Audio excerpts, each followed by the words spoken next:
welcome to This Week in Civics on this bright Monday morning. My name is Rachel Davison Humphreys. The Bill of Rights Institute teaches civics. It's what we do. We know citizenship is hard work, and we're here to help. So every week, we let you know what's happening in civics, history, and at the Bill of Rights Institute right here on YouTube, Twitter, and Facebook. So we want to hear from you. Let us know your questions, Facebook, YouTube, Twitter. This week, we're talking about supply chain shortages and the economic way of thinking.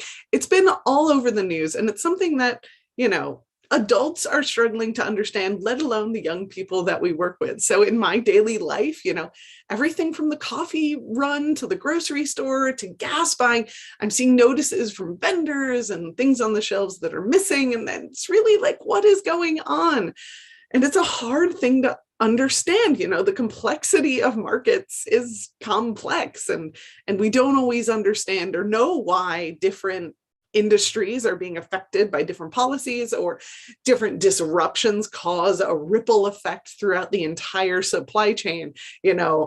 Luckily, there are a number of resources to help you and your young people in your lives understand what's called the economic way of thinking and tie it to your already robust understanding of history. So the first thing, and the thing I want to focus on today, is really that sense of wonder. G.K. Chesterton once said that the world will never starve for want of wonders, but only for want of wonder. And the modern market system is an absolute wonder. Way back in 1776, fun fact, Adam Smith's Wealth of Nations was published in 1776. If you're looking for great resources on Adam Smith, I put a bunch of links in this for this episode today from Adam Smith Works. It's a fantastic website that launched a couple of years ago that really focuses on teaching Adam Smith and his works. But there's a great resource on there that's a pin factory, but also one that is called the Toilet Paper Wars, which I highly, highly recommend to help students understand supply chain and shortages, and really a lot of things having to do all the way back to Adam Smith. But Adam Smith understood this way back in 1776, and that division of labor means that there are different people in charge of different parts of any process. And when different people are in charge of different parts, not any one person has knowledge of the whole system. There's another fantastic resource called iPencil. It has videos, and it's a channel. It's an essay that was written and more recently has really inspired a lot of different kind of projects across the internet. It's called iPencil. It's put out by the Foundation for Economic Education. And what I love about iPencil, and what I would do with my students, is really have you try and understand what goes into the production of a single good that you use, just one. And this one focuses on a simple yellow pencil and the idea that no one can build a pencil. There's a guy named Thomas Thwaite who tried to build a toaster from scratch. Highly recommend. There's a link below. It was called the Toaster Project. He did a TED Talk on it. And then NPR, Planet Money, fantastic program. If you're not familiar with it, tried to make a t-shirt and did a huge video series on what it takes to go into making a t-shirt.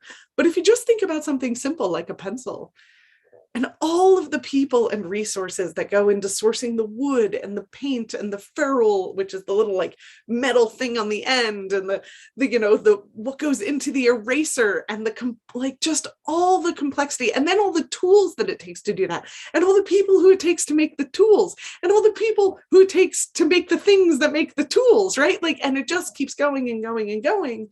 And so I think for me, what that does is that creates a real sense of awe.